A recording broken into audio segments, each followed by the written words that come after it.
কোটা সংস্কারে আন্দোলন রূপ নিয়েছে রক্তাক্ত সহিংসতায়। আন্দোলনকারীদের শিক্ষার্থীদের সাথে ছাত্রলীগ ও পুলিশের দিনভর দফায় দফায় সংঘর্ষে রণক্ষেত্রে পরিণত হয় রাজধানী সহ দেশের বিভিন্ন এলাকা। ঢাকা, চট্টগ্রাম ও রংপুরে মারা গেছে 4 শিক্ষার্থী সহ 6 জন। আন্দোলনকে ঘিরে অচলাবস্থা তৈরি হয় রাজধানীতে।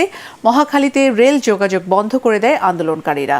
আগুন লাগানো হয় বাসে। এতে চরম ভোগান্তিতে পড়ে নগরবাসী। মনির হোসেন তপু ও মুশফিকুর রহমানকে সাথে নিয়ে মাজহারুল হক মুহাজিরের রিপোর্ট।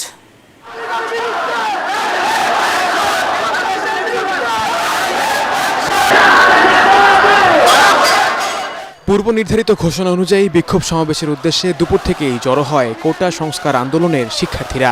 একই সময়ে রাজু ভাস্কর্যের সামনে বিক্ষোভ সমাবেশ করে ছাত্রলীগ।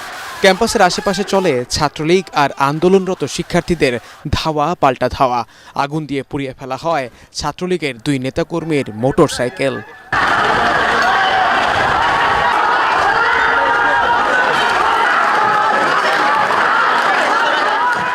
এর আগে রাজধানীর সায়েন্স ল্যাব এলাকায় সকাল থেকে জড়ো হয় কোটা সংস্কার আন্দোলনকারীরা। তাদের সাথে ঢাকা কলেজ ছাত্রলীগের নেতাকর্মীদের দফায় দফায় সংঘর্ষ হয়।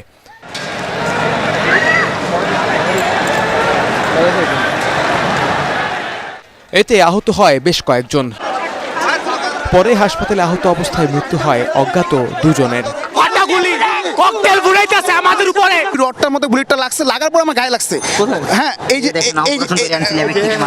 এখন এই যে বুলেটটা আমার হাতে এখন আছে, যেহেতু রডে বাড়ি খেয়ে আমার গায়ে লাগছে, ভিতরে ঢুকতে পারে না। কাদের উপরে নির্যাতন করছেন? আমাদের ছাত্র সমাজের নিরীহ ভাইদের উপরে।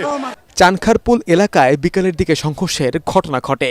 ফলে দিনভর ছাত্রলীগ আর আন্দোলনরতদের সঙ্গে আহতদের নিয়ে আসা হয় ঢাকা মেডিকেল কলেজ হাসপাতালে, যার সংখ্যাও শতাধিক।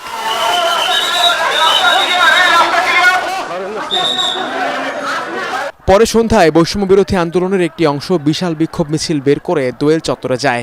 আবার শহীদ মিনার থেকে টিএসসির দিকে মিছিল এগোলে ভিসি চত্বরে আসে পুলিশের বাধা। এখানে বিপুল সংখ্যক শিক্ষার্থী তারা কিন্তু উপস্থিত রয়েছেন এবং তারা স্লোগানে ভুয়া ভুয়া স্লোগান দিচ্ছেন, তারা দালাল স্লোগান দিচ্ছেন। যারা আইন শৃঙ্খলা বাহিনী আছেন তাদেরকে উদ্দেশ্য করে কিন্তু আসলে নানান ধরনের স্লোগান তারা দিচ্ছেন।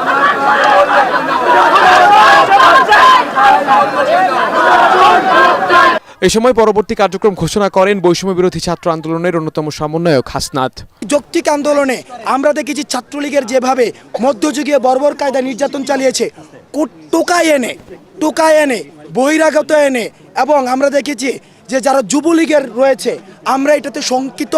এছাড়া আন্দোলনকারীদের উপর হামলার প্রতিবাদে মহানগরীর বেশিরভাগ বেসরকারি বিশ্ববিদ্যালয়ের শিক্ষার্থীরাও বিক্ষোভ করে। ধানমন্ডি 27, উত্তরা, আজমপুর, বেরিবাঁধ, মেরুলবাড্ডা সহ গুরুত্বপূর্ণ এলাকায় সড়ক অবরোধ করে আন্দোলন করে শিক্ষার্থীরা। মাজহারুল হক মুহাজির, এটিএন বাংলা, ঢাকা।